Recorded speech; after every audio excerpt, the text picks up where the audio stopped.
I'm a big fan of what we call the sneaky rental strategy, and that is basically you buy a house, you live in it for a year, or house hack, whatever you want to do.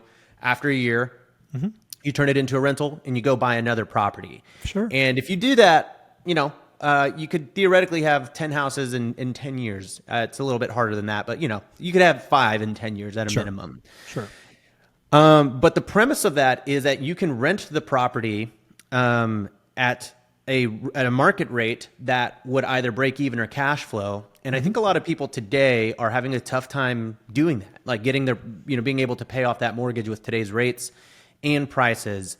So can we maybe just lay out a roadmap for someone that does want to kind of take the opposite approach? They're not interested in making $200K in active income. They just want to build wealth through buying properties one at a time. Well, I guess there's a couple of things. There's a lot of this that's mindset driven. And what I mean by that is if you believe it's possible, it's possible. And if you believe it's not, it's not.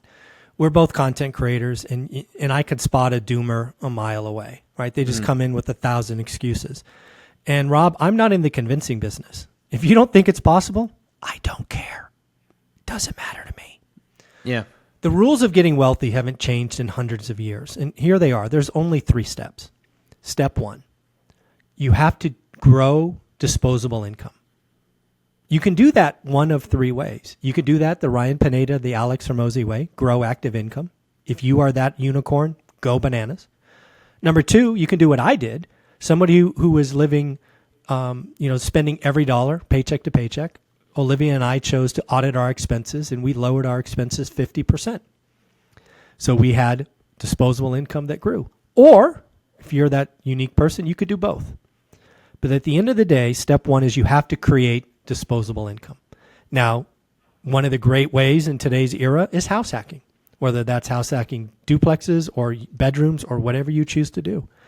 Because if you can take your largest expense ex taxes, shelter, and take that to 0, or heaven forbid, make it positive, you're winning, right? So that's 1. Number 2, you got to become great at something, elite.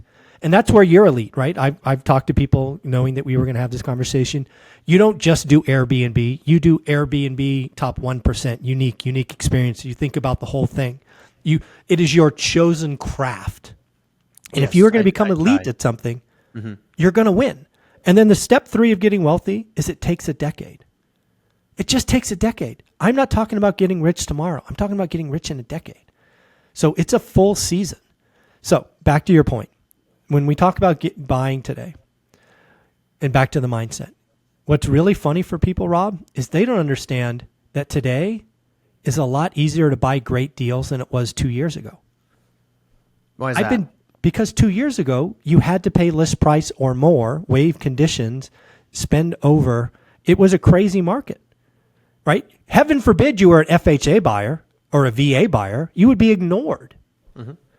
So again, let's not forget that today in a lot of the country, not everywhere, it's actually a buyer's market. I've been doing this for 25 years, and this is the first buyer's market in 12 years. They don't last long. So in a buyer's market, persistence and execution matter. So what I'm telling people to do is exactly what I'm doing. I'm tracking average days on market, and let's just pretend in your buy box it's 30 days. I don't write offers on anything less than 30 days. In fact, I won't write anything that's 45 days or less. Just because the sellers are typically there's not the motivation. Stubborn. Yeah. There's no motivation yet. They're still stuck on wish pricing. But at some point, I will start writing offers. My average offer the last 6 weeks has been 25% lower than list price. Now, I don't expect any of them to say yes the first time, but I don't need everybody to say yes. I just need one. And as long they as may reach out, in 2 months. No, that's exactly step 2. You nailed it.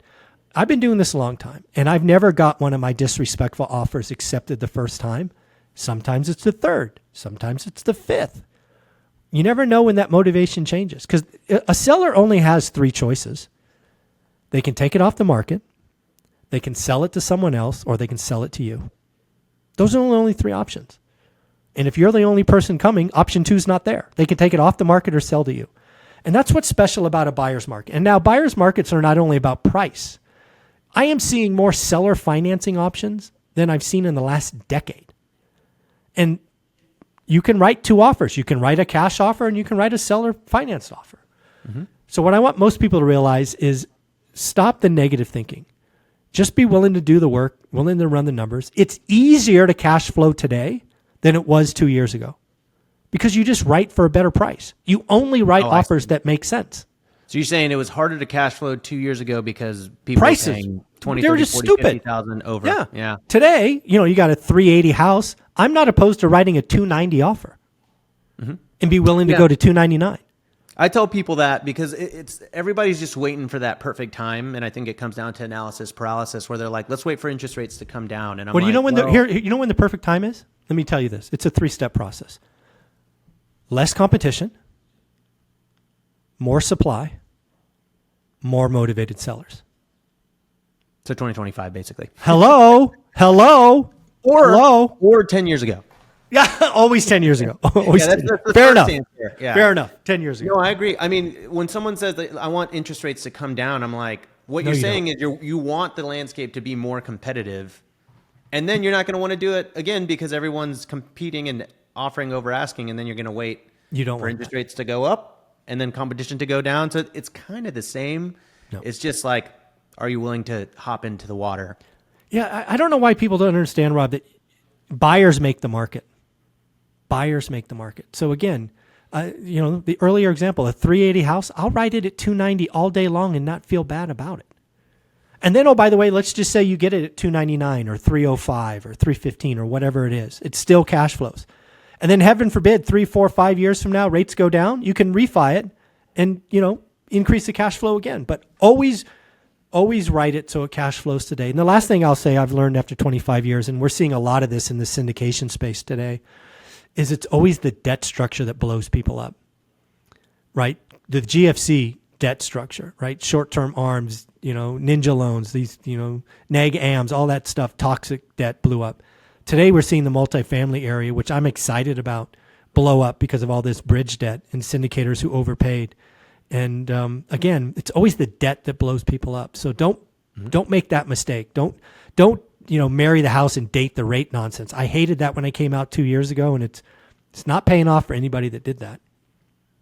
Yeah, I'm not as attuned to the inner workings of like the entire commercial space, but it does feel like something weird is happening. I have a property that I bought in Fredericksburg, and it's a property that's doing very, very well.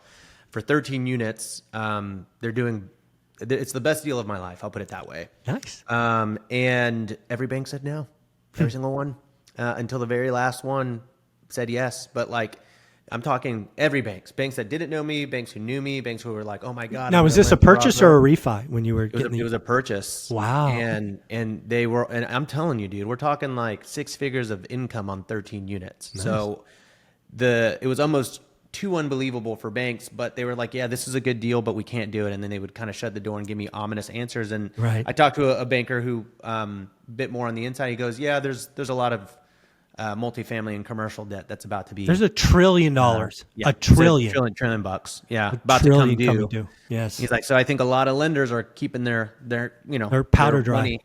And I was like, okay, yeah. So all to say, I totally agree. I mean, it makes sense. So going back to it though, you make these lower offers. Do you have a realtor that you sit down and talk to and say, hey, I'm going to make you make some really tough offers. People are going to hate you because of the offers that I make. Yeah. You need to be okay with this. Are realtors generally receptive to this idea? Well, 2 years ago they weren't, right? They didn't need me 2 years ago. Today they're starving. And again, I've been doing this for so long. I have a relationship. I'm a known and proven buyer. I close every deal I open escrow on. I've got that reputation. But no, every time I talk to them, right? I remember there's an agent I work with, Scott in Fresno. This was probably 2018, 19. He wrote 100 offers for me before we got our first deal together. He created a template. It took him 90 seconds because my offers are all the same. You just change the address, the APN, the purchase price. It was just a template for him. But yeah, you just got to tell people up front. And if they don't like it, go to someone else. There's plenty of agents out there. And worst case, if I find a deal myself, I'm not opposed to calling a listing agent directly and having that conversation. Okay, so we make the offer. They probably get rejected. Sure. If I'm picking up what you're putting down, you're basically saying, in order for this strategy to work, you have to work much harder at finding the deal. You have to make more offers, more disrespectful offers, more creative offers like seller finance. And from a numbers standpoint, if you do this a lot, theoretically, one offer will be good enough to get accepted. You will get a yes answer. Yes. You are into this rental that's actually going to work in 2025. Correct. Yeah. Again, as long as you execute the process, you follow up, you know your numbers, you will eventually get one. And it's proven, right? We are both content creators. I hear from people almost every day, from people saying, yeah, I got a 37% discount or an 18 or whatever it is to make the deal work. There are some people that just need to sell. And, if you want to sell, you're not going to take my offer. But if you need to sell and I'm the only person after 97 days, you might just say, enough, get this thing away. And the money's made when you buy, right? A lot of people think it's made when you sell. It's made when you bought. So, do the work. Yeah. Hey, by the way, if you liked this conversation, I've got good news for you. There's way more where that came from. If you want to watch the whole thing, click right here.